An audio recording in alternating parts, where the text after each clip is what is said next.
Okay, let me introduce this model. It's a biological model of two interacting populations. The two species involved are spotted owl and dusky-footed woodrat. Here are some references that you can look at. The first reference is a textbook. It has the model and its origins. Here's some biological information about wood rats and so on. So I'm going to pass through this quickly. You can read it yourself. Summary description of the system sets the stage. It talks a little bit about rats and owls and their interaction.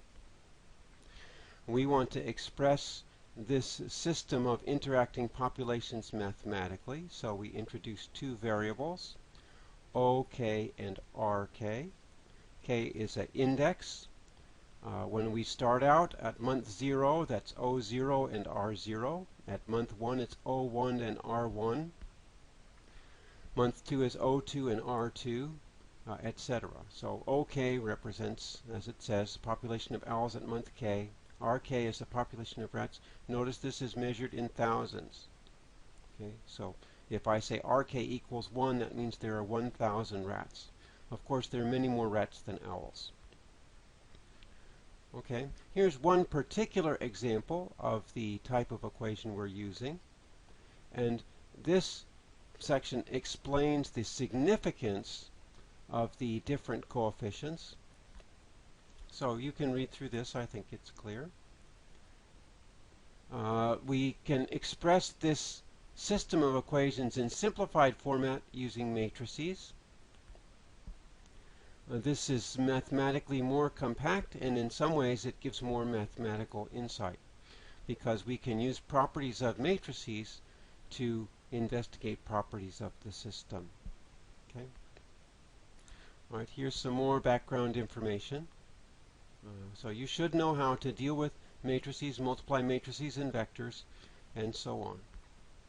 Now we get into model behavior, and key concept that is going to help us understand the model is the concept of eigenvalues and eigenvectors. The eigenvalues and eigenvectors of this matrix here determine the behavior of the system.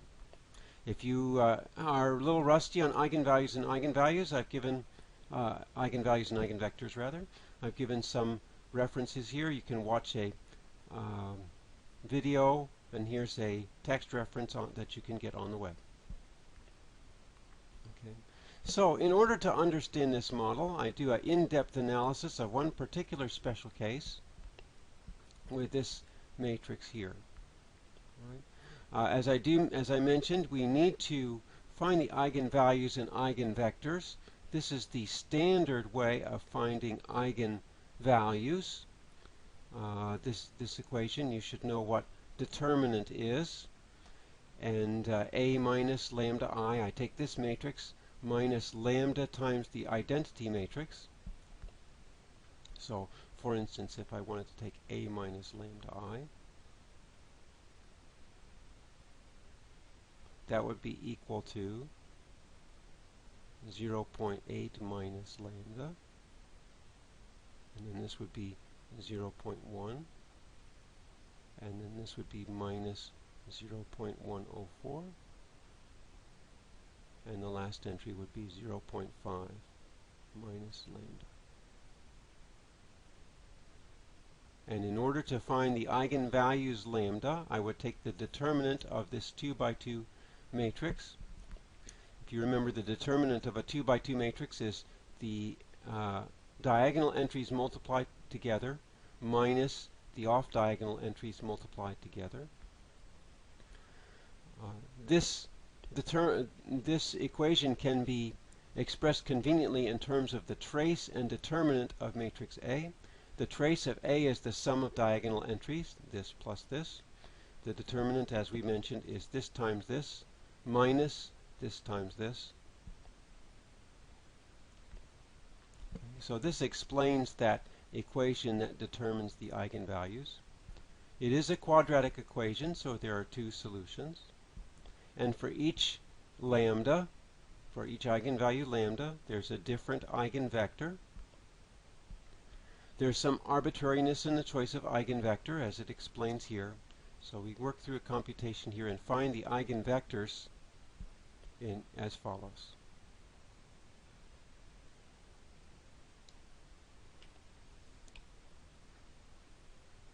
Okay, I mentioned that the eigenvectors and eigenvalues are useful for determining the behavior of the system. So again, I look at a specific example.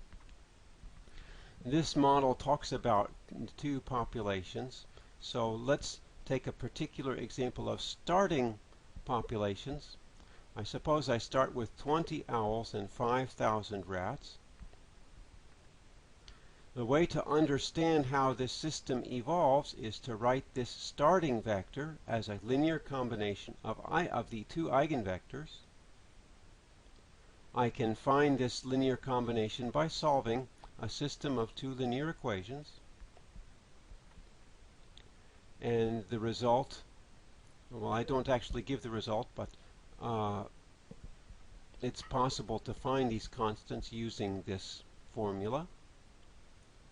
Suppose I do write the starting vector, vector of starting populations, as a linear combination of the eigenvectors.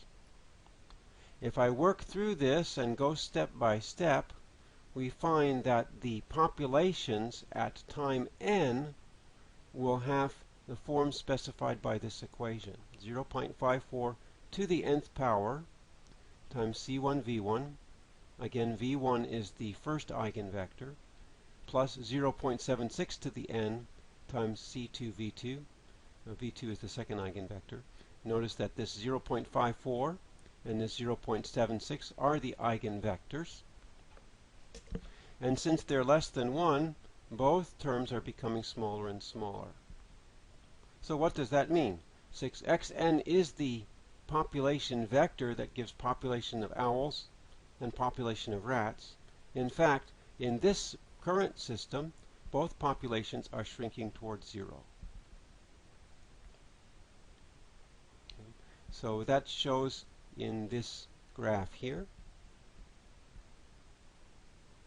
Okay. In this graph, we have several initial conditions. For instance, if we look at this purple line here, we started out with 50 owls and 30,000 rats. And then this is the population at time 0, time 1, time 2, time 3, etc. Now you can see the progress of the two populations. In this case, for instance, we started out with 10 owls and 15,000 rats. And you can see also the populations of both owls and rats are decreasing. Now notice that these curves go below the x-axis. The x-axis is here. A point here, for instance, would mean that we have about 35 owls and negative 2,000 wood rats. Of course, that's not possible. We should modify our spreadsheet to compute this to take into account for this. Right, so let me show you the spreadsheet that I constructed. You can construct a similar spreadsheet. And look at the sections here. Your spreadsheet should have similar sections. Over here I have a place for the transition matrix. It's a 2 by 2 matrix. Notice how I've labeled the rows and the columns. Owl n minus 1, rat n minus 1. N is the index. In the document I used k rather than n, but there's really no difference. This represents the owl and rat populations at the previous time, and these are the owl and rat populations at the subsequent time. Okay, and these are the coefficients relating these quantities. So you interpret this by saying the owl population at time n is the owl population at time n minus 1 times 0.8 plus the rat population at time n minus 1 times 0.1. I'm also going to have my transition matrix eigenvalues and eigenvectors. In order to do so, I can compute these intermediate quantities, trace and determinant. the eigenvalues and eigenvectors can be expressed in terms of trace and determinant. So let me go here and you can look at the formulas here. Trace is the sum of the diagonal entries. Determinant is the product, kind of the cross product of entries in the 2 by 2 matrix. And then I also have this formula for discriminant, which is equal to the trace squared minus 4 times the determinant. Right. How can I use these to find the eigenvalues and eigenvectors? Well, let me go over here to explain a little bit. All right. We have the expression for the eigenvalues. The equation was lambda squared minus the trace of A times lambda plus the determinant of A is equal to 0. Right. Now, if you have the quadratic equation, that gives you, if you remember, it's minus b plus or minus the square root of b squared minus 4ac. In the particular case we have here, that's going to be minus this coefficient here, so that's going to give me a plus trace of a. Then we have plus or minus the square root, all right, and we have our b in this case is minus trace of a. So let's go ahead and take that squared, that's b squared minus 4ac, so I'm going to have minus 4. In this case, a is 1, c is det a. Okay. And all of this is divided by 2.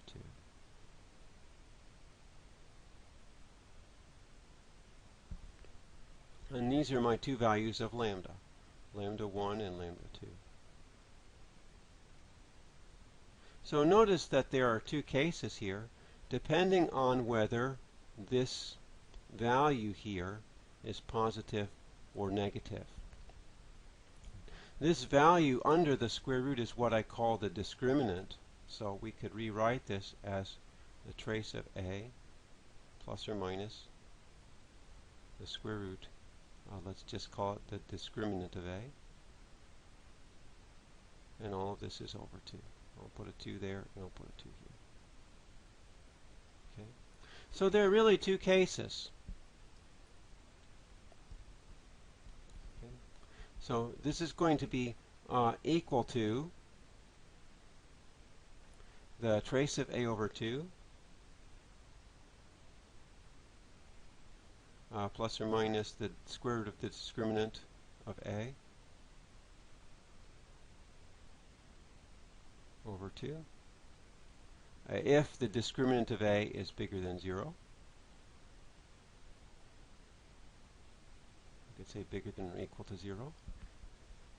On the other hand, it's going to be equal to the trace of a over 2 plus or minus. Now, if the discriminant of a is negative, we'd have to take the imaginary number I and multiply that by the square root of the minus discriminant divided by 2. And this is the case if the discriminant of a is less than 0. Okay, so there are really two cases. In the first case, where the discriminant of a is non-negative, we have real eigenvalues. In the case where the discriminant of a is less than 0, we have complex eigenvalues. So let's see how we express this in the spreadsheet. Okay. All right, so notice here we have these quantities, and to find the eigenvalue, we're going to be using the trace and discriminant. Let me switch back to that window to show again. The eigenvalues are going to be expressed in terms of the trace and the determinant and the discriminant, and there's a conditional expression here So let me go here and show how this works. Let's blow this up a little bit. For the first eigenvalue, okay, so let's see what we have here.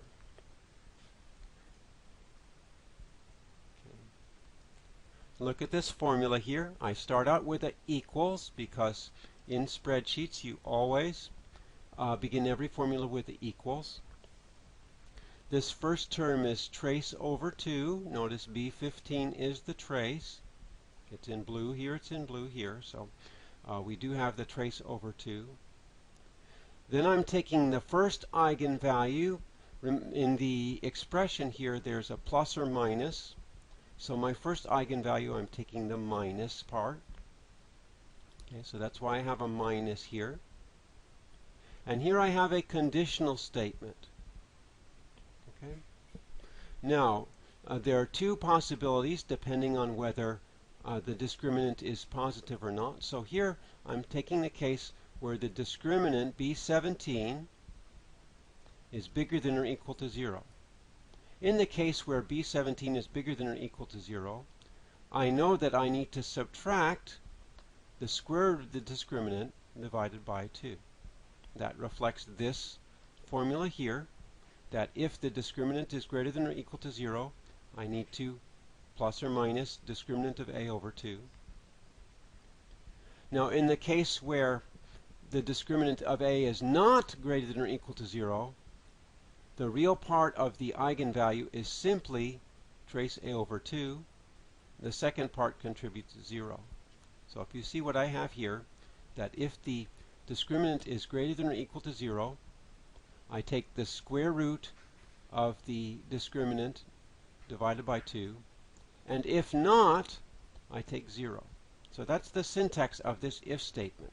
This if statement gives the condition, it gives the value if the condition is true, and then comma, the value if the condition is false. Okay, so again, there's the condition, comma, value if condition is true, comma, value if condition is false. So that's how I get this first equation here in the cell B7. Okay. I can show you in cell C7 as well. Okay. In cell C7, if the discriminant is greater than or equal to 0, the imaginary part is 0. If not, the imaginary part is the square root of minus the discriminant over 2. So this formula here in cell C7 reflects also this equation here, that if the discriminant is less than 0, I do have an imaginary part. If not, there is no imaginary part.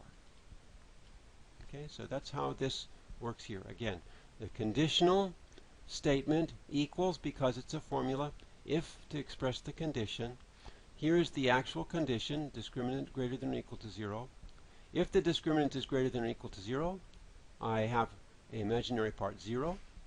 And if not, I have imaginary part given by the square root of minus the discriminant divided by 2. Okay? So I recommend that you set up your spreadsheet in a similar way with a transition matrix. Leave an area for these intermediate quantities, and then calculate your eigenvalue and eigenvectors on the basis of these intermediate quantities. Okay? Well, let's return to our text. Okay. Now, I did mention that the graph here goes below 0 for wood rats, which is not a good thing. So let me show you how to modify the formulas in order to make a more realistic graph. In this graph here, I also did not include the fact that the wood rats cannot go less than 0. So let's zoom out a little bit. Now notice I did my numerical computations here. Okay. I did, because I graphed for 1, 2, 3, 4 initial conditions. Here, in these first two columns here, this was for the first initial condition. I can actually highlight that to show these results are for the first initial condition, and those correspond to the graph here. To start with 25 owls and 12 rats. So let's see where that is. I guess that's this one here. 25 owls and 12 rats. That's this one here. Okay. So let me go ahead and modify this column to allow for the fact that the populations cannot go below 0. Now, if I click in this first cell here, that's E27. That's my initial condition. I set at 25. In F27, that's my initial condition for rats. So I put in those values by hand. The subsequent values were computed on the basis of the transition matrix.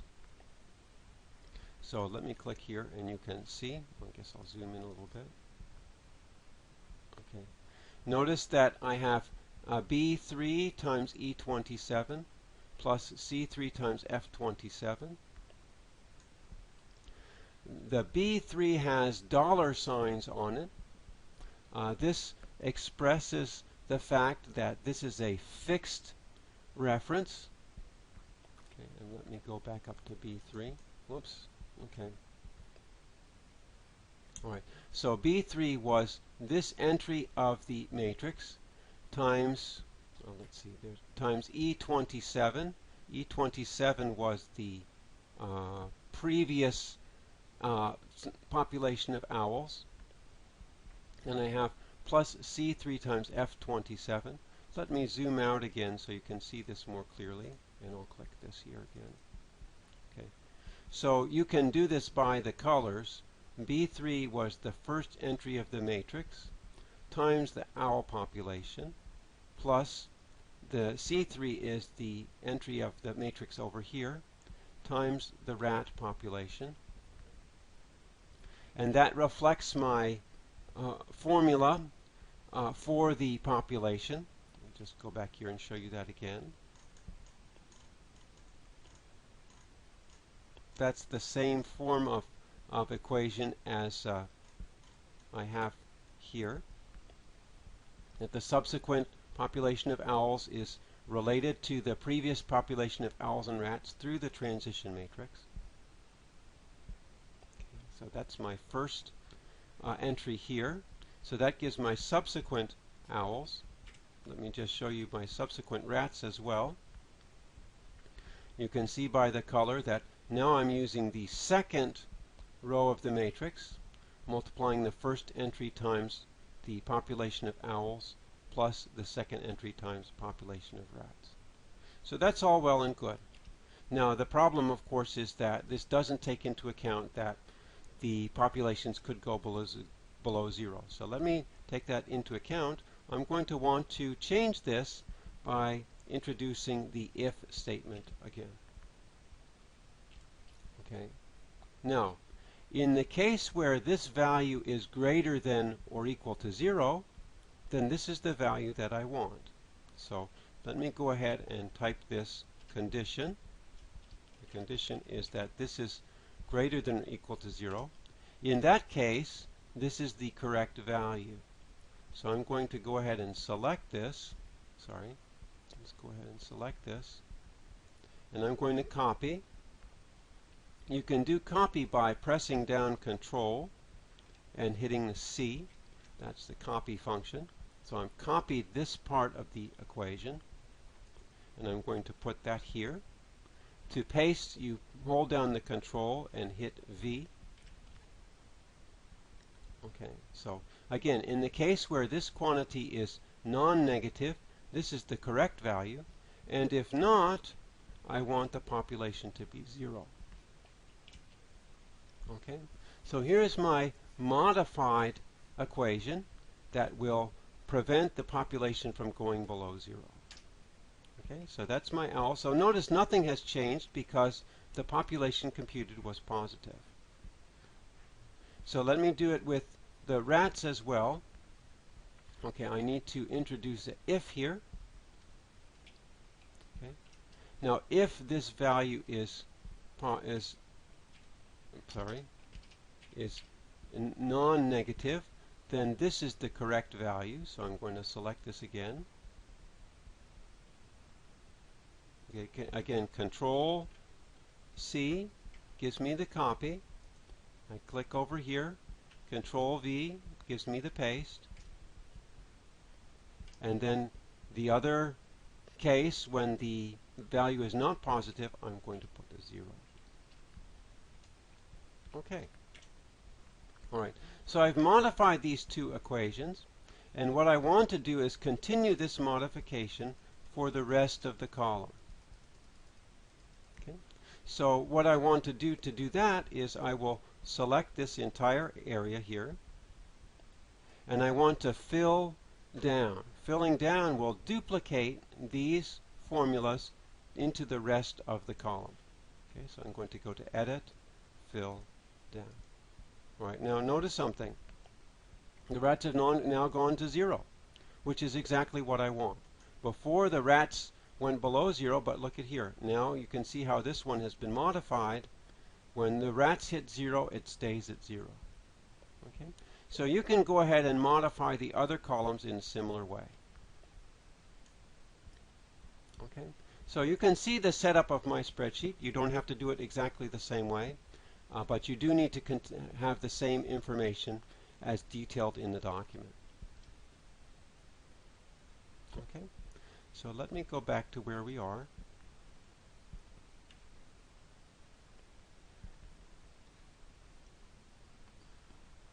I think we're down here. So we've been through this graph.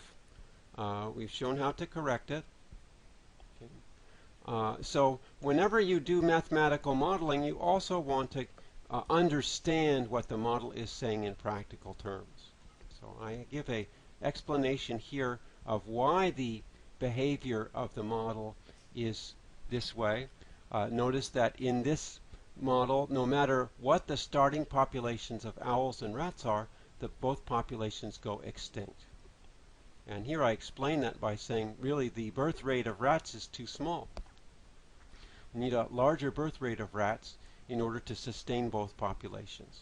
Of course, if the rats go to 0, the owls will also go to 0. Okay. So here I give you activity to do. And that you should create your own spreadsheet similar to mine. Here I did mention something that I will go over, that instead of using the if statement as I just showed you, you can correct the graphs by using the max function. So I'll show you how to do that in the second column. So let me go back to my spreadsheet, and we've corrected the first condition. Owls and rats, now the rats can't go below 0. Let me do a different way for the second condition. It works as well, and you can use either one that you want. So let me put this in color so that we highlight what we're doing. Do a different color here. Just make it in blue. Okay. All right, now, again, the first row gives the initial conditions that I entered into the spreadsheet. I started with 5 owls and 20 rats. So you can see the second condition corresponds to this curve here. We're starting here at 5 owls and 20 rats. All right, so in order to correct the trajectory here, I'm going to have to start with a second line. Now, again, I don't want this value to go below 0. So if I take the maximum of my computed value and 0, then that will guarantee that the value never goes below 0. So I'm going to put here max. Okay. And notice how the spreadsheet responds with this here. Shows that it understands what max is. So I'm going to put max parenthesis, and I'm going to take the maximum of this value and 0. Okay, so that will always give me a number that's either positive or 0, and I need to do the same thing here. I'm going to put max of this value and 0. Okay. Now if I do the same thing and I do the fill down as I did before, select these two columns and go to Edit, Fill, Down. Okay, I get the same result. I'm getting zeros instead of negative, so you can see that this one is correct. So I give you the option. You can either use if statements as we did over here. It's a little more complicated. Or you can use the max statement, which is easier, and both accomplish the same result. Okay, so that's the first activity that you will be doing, which is basically to redo what I did to make sure that you understand all of the steps. Okay. For the second activity, you're going to do a similar investigation for a different transition matrix. Notice that this matrix has been modified. I mentioned up here that the rat birth rate was too low. We had 0.5 as the birth rate. So in the next example, we increase the birth rate to 1.1 and see how that changes the behavior of the system. I'm sorry, 1.1 is not the birth rate. This 1.1 indicates that if there are no owls in the system, then the rat population will grow by 10% every month. Okay. All right, so here I detail the different things that you need to do in order to investigate this system. You will have to compute all of the eigenvalues, eigenvectors. I want you to compute the matrix of eigenvectors. You'll have to compute the inverse of the matrix of eigenvectors, and let me show you how to do that. Okay. You can see here I have the inverse of matrix of eigenvectors. So let me redo this, and you can see how I did it. I'm going to zero this out, and we'll redo it. Okay. Here's my matrix of eigenvectors that I computed on the basis of these entries here. I'll just show you these formulas too. This entry here is simply copied from B8 because my first eigenvector is here, so that's B8. This one's going to be B9. You can see it's copied from here. And my second eigenvector comes from these two entries here. I have this entry for the second eigenvector, and this entry also for the second entry of the second eigenvector. So here I have my matrix of eigenvectors. Okay, let me go and reset this so that you can see how this works. All right, so let me do the inverse. So I'll just redo it down here. Inverse of matrix of eigenvectors. Okay. Now, so I'm going to redo that computation. Here's my matrix of eigenvectors.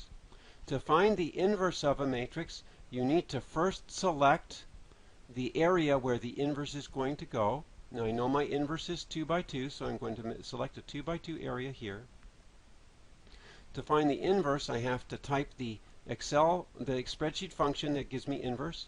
So that's equals, because this is a formula, minverse, which gives me matrix inverse. And the spreadsheet understands minverse, so it pops up this display here. And I want to take the inverse of this matrix here, close my parenthesis. Since this is an array formula, I have to hold down the Control and the Shift and press Enter. All right, now this gives me the matrix in decimal form. I want the matrix in fractional form, so I'm going to select this matrix again, go up to Format, Cells, and then there's an option for number, and I want this to be fraction. Okay. And now it displays it in fractions. Unfortunately, it uses mixed fractions, which I don't like, but those are easy to convert. 1 1/6 is 7/6. Okay, so that's how I constructed this formula. I'm going to go back to how it was before. Okay, that's exactly how I created this matrix here. You should be able to do the same thing.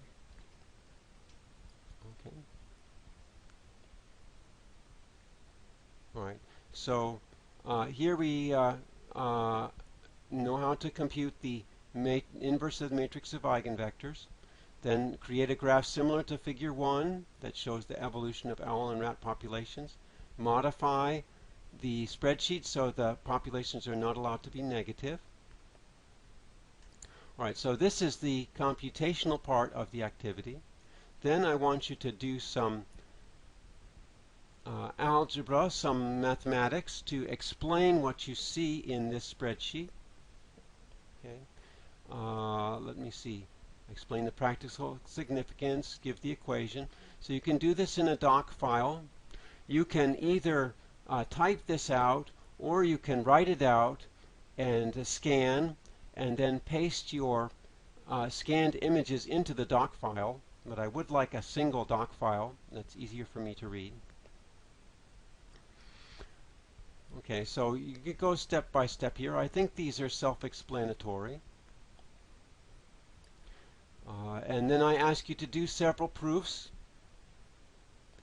And if you have trouble with these, I'd be happy to support you with that. I invite you to email me if you have trouble with proving. Also, during the class period, we can work on this. And that's it for our first week's activity.